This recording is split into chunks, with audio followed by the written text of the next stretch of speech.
Today's video is sponsored by Rocket Money. Stay tuned to learn more. Hey guys, it's Jack, and watching it back, I actually really like season 13. I don't really think it ranks high on my list of seasons, but it's not a season that we should actively avoid because there was a lot of really great that came from it. I think Simone is an amazing winner, one of my favorites from the show, and she had one of the best reigns of all time. This is easily the best season for runways we've ever seen. So good. Every single queen had at least one look that's a 10 out of 10. Basically every single lip sync aside from the first and last episode were all so amazing. And for what they had to deal with safety protocols, they did an amazing job on production. So with all of these positives, why doesn't it rank high for me? It's one main thing. The storytelling of season 13 was a mess. Of course, this is no fault to the queens. They were just kind of going with the flow and what production gave them, and production just ended up giving them not that much. Okay, maybe production actually gave them a lot, it just wasn't really in line with what was actually happening. It was just clear that production's hands were all over the season, and that doesn't really make compelling TV. I talked about this last week with Candy and Simone and their lip sync double save. Again, I thought it was great, but still, it was very obvious what they were doing. But I think this concept applies the most to one specific queen on the season, that being Rosé. I've grown to really love Rosé, especially after watching it back, but after watching the season back, it's so frustrating because there's such a great queen on the season, but I feel like they never let her do what she actually wants to do. Rosé's attempted to be involved in 3 major storylines, one's about her journey, one's about a feud, and one's about a possible romance, and yet none of them really feel like they apply to her, at least that's how I think it is. So let me break down each storyline to show you what I'm talking about. This is actually Future Jack popping in really quick because I want to talk about one other storyline with Rosé first before I get to the other ones. It's another feud, and I think it's a good one to talk about. It's like the attempted feud with her and Olivia. Episode 1, we see these two walking together, and it's immediately established that Olivia doesn't have as much experience as Rosé, and Rosé has even hosted some competitions that Olivia has participated in. So fast forward 10 minutes to Olivia then beating Rosé in the lip sync. From this episode, it's established that Rosé is very beside herself about this result. Basically, like, this established queen lost to this young queen, and then the established queen's gonna be upset, and it's gonna be like a rivalry over the course of the season. And this is gonna be a theme that Past Jack is gonna talk about. Rosé doesn't really let it get to her at all. So for some reason, in this episode, this feud and another feud are very much established, but then they just don't really go anywhere. And that's mostly because Rosé doesn't really care about the feuds and just wants to do good in the competition. For her career and perception after the show, I mean, this is good. Obviously not really starting any feuds out of bitterness, just like makes you a better queen. But in terms of the show, it's a big missed opportunity that just kind of takes away from Rosé's overall storyline or lack thereof. And I feel like they were trying to push this storyline with Olivia and Rosé by having Olivia pull so far ahead early on in the season. I mean, Liv was in the top and then won 2 challenges back to back while Rosé was kind of being kept as safe, partially because of course these wins were very justified. I think she did amazing in these challenges, but I think also partially the producers were trying to poke at Rosé and see if she'll react, but she didn't.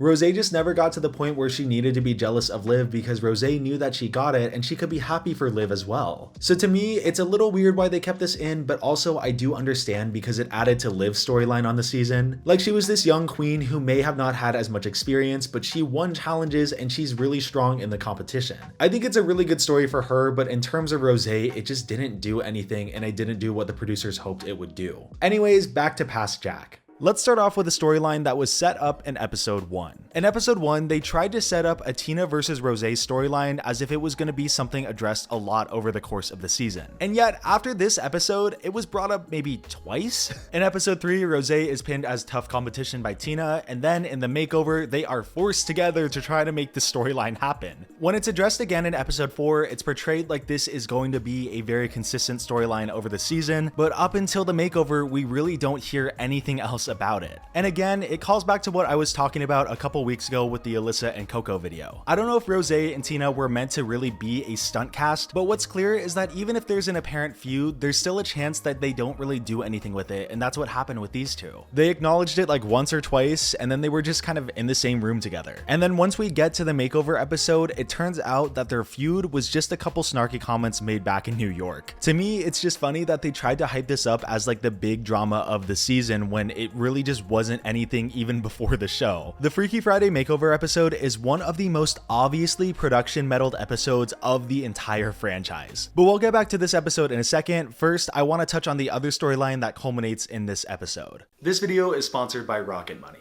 With the holiday season coming up, I want to get some really great gifts for people, but I just sometimes overspend or don't really know how to handle my money. But thanks to Rocket Money, I have a much clearer path. Rocket Money is an all-in-one finance platform that helps you save more and spend less. This personal finance manager helps you manage your subscriptions, check your credit score, lower your bills, and build your savings. And it's so great because it's all in one app. One of my favorite features is the fact that it helps you cancel your unwanted subscriptions. Sometimes things just roll over each month and you have no idea it's happening. There's one creator that I completely love, but they haven't updated their Patreon in a while, and I didn't remember that I was spending $20 a month to basically not really get anything from them. But with Rocket Money, they were able to identify the subscription, and then in just one tap, they were able to cancel it. And like I was saying earlier, sometimes I have trouble spending too much money or too little money, but with Rocket Money, I can really budget well. They have a feature that breaks down your spending habits by category. It's super cool. And then once it knows how you spend, it'll send friendly notifications to let you know if you're exceeding those limits. The app is just overall really good for me because I'm a college student who's just getting out there in life, and the app is keeping me on track in so many different ways. And if you don't trust me, which you should, why did I do that? And if you don't trust me, trust the 3.4 million users that all love Rocket Money. To try it out for free and unlock more features with premium, head to rocketmoney.com/JackFed or click the link in the description. It's truly one of the best all-in-one platforms I've seen for finance, and I really can't recommend it enough. Start saving more and spending less. Thank you so much to Rocket Money, and now let's get back to the video. Rose Denali was so weird. It was so weird. I think the relationship between Denali and Rosé is so great. I think that they are great friends, and that's where it ends. They are just friends. It was really clear that they were fond of each other. They like to work together. They saw eye to eye on a lot of things, and overall, they just spent a lot of time together. But that doesn't automatically make it romantic, and yet Drag Race tried to push that, and that's where it gets wild. And to me, the Freaky Friday makeover was the one that decided it all. The production meddling of this episode was very clear from the start, and it felt like a last-ditch effort to really try and force some storyline. I will stand by that the most ridiculous thing they've ever done on the show was have this random psychic come in. It's just so interesting that this was in the very high safety protocol time of filming, and they still went through all the safety checks to make sure they can do this psychic special. Listen, anyone can believe what they want. I've paid to see a psychic before, but I just really feel like she was being fed information to push storylines on the episode. And the main one they were trying to establish, or at least confirm or deny, was Rosé Denali. The psychic was just such an obvious decoy by production to be like, do you guys like each other? Come on, give us the storyline. Come on, guys, you like each other, don't you? But then Rosé hit them with this. I'm not saying you're having an affair. Good, because my boyfriend will kill me.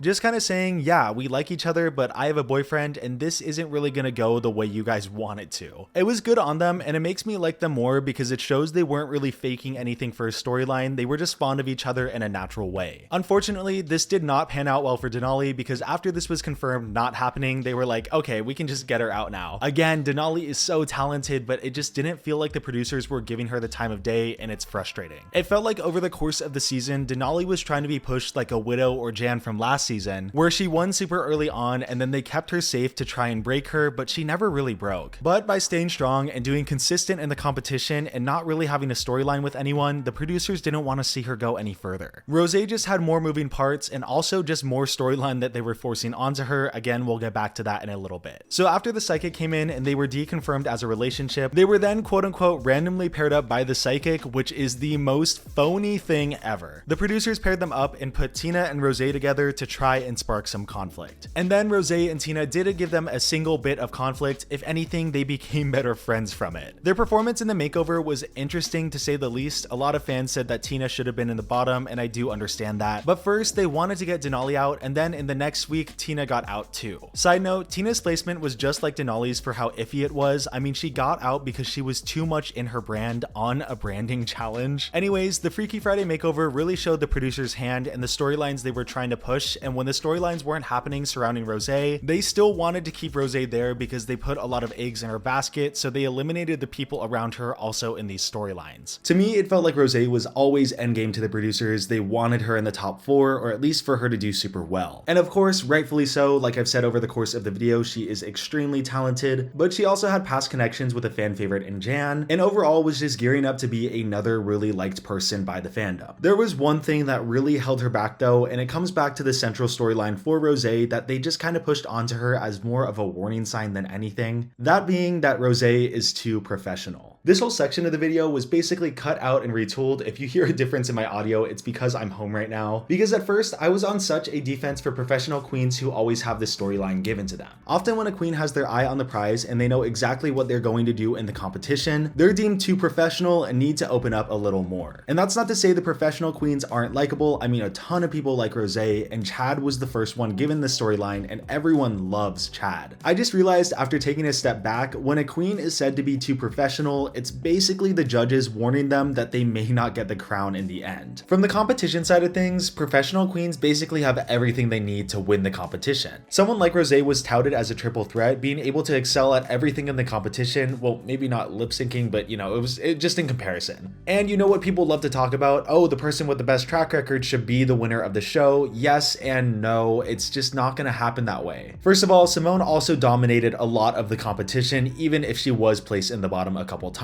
And I feel like her domination felt even more dominant because she went through something like a hero's journey. She had moments of failure, moments of doing amazing, moments of weakness, and moments of reassurance. So by the end, when she does really well in the finale, she feels fully realized, and it just feels like a really good win at the end. Because Rosé was basically not thrown off by anything in the competition, it was almost hard to really tell a good story around her. The three storylines mentioned previously with Tina, Denali, and Olivia all could have been something, but because she didn't want to be thrown off by them, they weren't, and it was just hard to tell anything else. So then by the branding episode, they really tried to pin this professional narrative on her because they were like, hey girl, we know you have it, we know you're talented, but we really need to see more of you so you can be a true contender for the crown. And she was arguably able to do that in this branding challenge with her guard being let down just a little bit and being a little less perfect, but it was still in a way where she came off perfect as if she was making fun of herself in the branding challenge. It's kind of hard to describe, but it feels like so much of Rosé's storyline on the season was telling us instead of actually showing us. Like we're told later on into the season, oh yeah, she's letting her guard down, she's becoming less professional and just having a better time. That's true, but I feel like she was having just as good of a time before they were telling her all of this. To me, early and late season Rosé don't seem that different. Both of these queens are extremely charming, know what they want to do in the competition, and then execute it very well. The only difference is that late season Rosé is said to be a lot more vulnerable, but again, I just don't think that's really true. She had her guard up a lot of the time, she calculated her words, and again, she was focused on the competition, but even then, there were moments of vulnerability both early and late in the season, but they just told us that they only came late when that isn't true. So coming back to the storytelling aspect of the video and the season, the producers of season 13 had a very specific idea of what they wanted to do with each of these storylines with Rosé, and none of them panned out the way they wanted to. The feuds never really feuded, the romance was never really budding, and at the end, they said that she let her guard down, and there wasn't really that much of a difference between early and late Rosé. But it just felt like the producers were still so invested in actually showcasing these things, so they just come off as unfinished. Overall, Rosé is a very interesting example of not really giving the producers what they want and the pros and cons that come from that. They rightfully had a lot of faith in her doing well in the competition, but just like with a lot of season 13, it felt like they were uncomfortable straying from the path that they created before the season even really finished. With a lot of the storylines not really naturally going anywhere, they forced them onto her, and it just came off as weird in the end. But like I said on a watch back, I really got to fall in love with her. I think when you appreciate exactly what she's doing in the competition rather than why she should win the crown, it makes you like her even more, and I think that this professional storyline could honestly be good for an All-Stars. Anyways, Rosé's a star. Thank you guys for watching. Sorry about the audio switching so much. I am trying to edit this all on a different setup right now, and it's going okay. Finals are coming up, but after those finish, I'm gonna be chilling, gonna make some really cool videos next month. I'm so excited. Happy holidays. Thank you so much to Rocket Money for sponsoring this video. Spread some love, and I'll see you soon with another video.